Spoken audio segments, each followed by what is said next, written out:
Mapagpalang umaga po sa ating lahat at welcome na ulit sa ating daily morning devotional. Makikita ito sa Heavenly Places na book, ng devotional book ni Sister Ellen White, entitled The Gift of Peace. It's January 29.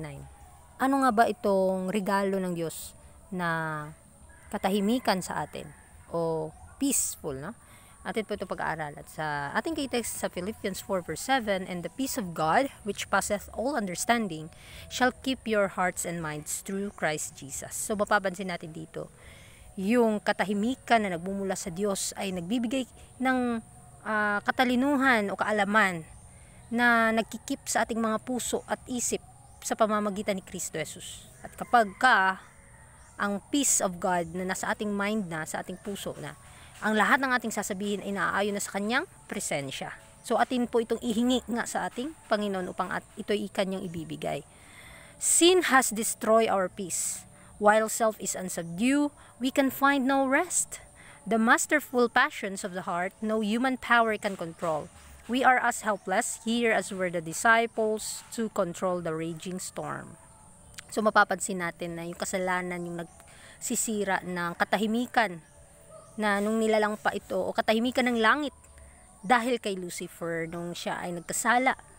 So habang ang ating sarili ay ating hinahanap ang ating sarili o ating ginagawang Diyos-Diyosan ng ating sarili o nakatuon lamang tayo sa ating sarili, hindi tayo makakahanap ng katahimikan. Itong masterful passion ng ating puso o walang kapangyarihan ang tao na makakakontrol nito. Yung mga pagnanasa natin, hindi natin makokontrol ito. Tayo ay walang katulong sa bagay na ito. Kagaya ng mga disipulo, hindi sila makakakontrol nung sila ay nasa tabing dagat na may bagyo. Tanging si Kristo lamang ang ating pag-asa kapag darating yung bagyo ng ating buhay. Walang kagalakan, walang katahimikan ating mararamdaman kapag sa ating sarili lamang tayo nakatuon, mga kapatid. So sinasabi pa dito, "But he who spoke peace to the billows of Galilee has spoken the word of peace for every soul. However fierce the tempest, those who turn to Jesus with the cry, 'Lord, save us,' will find deliverance." So mapapansin natin dito na itong katahimikan na nanggagaling sa ating Panginoon ay kinakailangan ating makamit ito. Ihingi po natin ito sa Panginoon. Iiyak po natin ito. Kung sino man ang lalapit sa Panginoon, ihingi ang kagalakan at ang kasiyahan at katahimikan na nanggagaling sa Kanya. Kapag tayo nagsusumamo sa Kanya araw-araw, na kinakailangan humingi tayo ng tulong sa Kanya, siya ang ating kanlungan sa lahat ng pagsubok. Makakaranas po talaga tayo ng katahimikan at kagalakan, mga kapatid. Jesus is our Savior. We'll find deliverance for Him, mga kapatid. His grace, which reconciles the soul to God, quiets the strife of human passion, and in His love the heart is at rest. Being justified by faith, we have peace with God through our Lord Jesus Christ. The work of righteousness shall be peace, and the effect of righteousness, quietness, and assurance forever. Napakaganda, mga kapatid, yung kanyang biyaya kapag tayo ay nakikipag-reconcile ang ating kaluluwa sa Diyos at tahimik nating tahimik nating iniisip ang Panginoon, nag-struggle tayo, nagsisikap tayong maangkin ang kanyang pag-ibig, makakaranas po talaga tayo ng tunay na kapahingahan at katahimikan sa ating kaluluwa. Ang ating mga puso ay papabanalin ng Panginoon sa pamamagitan ng pananampalataya. Dahil sa Kanya lamang tayo makakaranas ng katahimikan sa ating buhay. Dahil ang kilos o ang gawain ng righteousness ay magbibigay sa atin ng kagalakan at katahimikan. Yung epekto ng kabanalan ay tahimik lamang. Nag-a-assure ito sa walang hanggan. At kapag atin itong natanggap, magbibigay ito ng pagpapala lalo na sa ating buhay. Magbibigay din ito ng pagpapala sa mga taong ating nasasalamuha. Kaya first of all, kailangan kumikilos ito sa atin mismong personally, sa ating puso't isipan, upang yung kabanalan ng Panginoon ay ating ma-adapt sa ating buhay.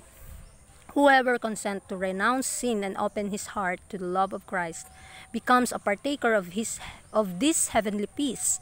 There is no other ground of peace than this. The grace of Christ received into the heart subdues enmity, it allies strife, and fills the soul with love. Napakaganda po na kapag tayo ay ating kinonsentrate ang ating sarili, ating kinonsent ang renounce yung kasalanan, at inopen natin ang ating mga puso sa pamamagitan ng pag-ibig ni Kristo, magiging partakers po tayo o magiging kabahagi po tayo ng makalangit na katahimikan, na kapag yung biyaya ng Kristo ay ating makamit, wala nang ibang lugar ng kagalakan na mas more than pa dito. Kaya mapapansin natin yung biyaya ni Kristo kapag atin itong natatanggap sa ating mga puso, aalis yung lahat ng galit, aalis yung lahat ng mga negatibo sa ating buhay, at mapapalitan ito ng kagalakan at pag-ibig na nagmumula sa ating Panginoon. Pupunuin niya po ang ating nauuhaw na kaluluwa. He who is at peace with God and his fellow men cannot be made miserable. Envy will not be in his heart.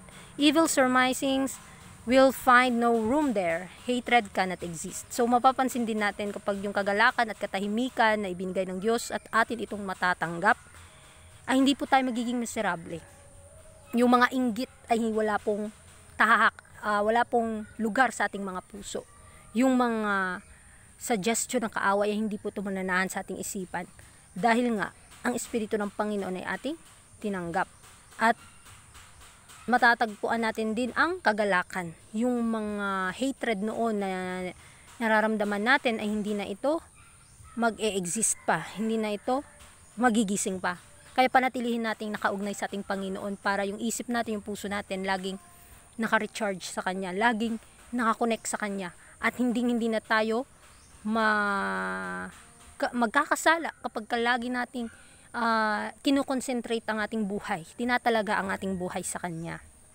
The heart that is in harmony with God is a partaker of the peace of heaven and will diffuse its blessed influence on all around. The spirit of peace will rest like dew upon hearts weary and troubled with worldly strife. So yung puso natin na kapag meron ng pagkikipag-ugnayan sa Diyos, ay magiging kabahagi po tayo ng kagalakan sa langit, ng katahimikan ng langit, ay mananahan po sa ating mga paligid. Ang espiritu ng katahimikan ay magpapahinga sa ating mga puso at magtatanggal sa lahat ng mga kapighatian dahil sa mundo. Kaya napapansin natin dito sa mundo, punong-puno talaga ng problema. Ngunit kapag nakatikim na tayo ng pag-ibig ng Panginoon, ang Kanyang kagalakan, ang Kanyang katahimikan na nanggagaling sa langit, ay kung atin itong mararamdaman, ay mawawala na yung mga trouble in our hearts at mapapalitan ito ng kabanalan. Christ followers are sent to the world with the message of peace. Whoever, by the quiet and conscious influence of a holy life, shall reveal the love of Christ, whoever, by word or deed, shall lead another to renounce sin and yield his heart to God, is a peacemaker. So mapapansin natin na kapag tayo ay tagasunod ni Kristo at sinend tayo dun sa mundo, kinakailangan yung mensahe ng kapatawaran, ang mensahe ng katahimikan ay ating maibahagi sa mga tao. Yung pag-ibig ng Panginoon na ating naramdaman, ito yung ibabahagi din sa iba.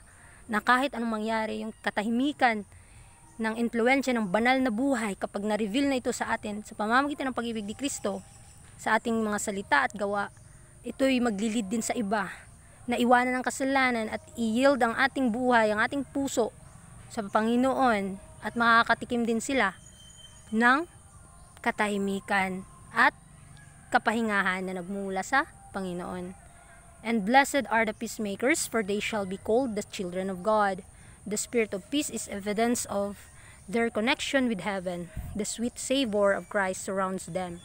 So, mapalad po kapag tayo ay mag-create ng katahimikan sa ating surroundings.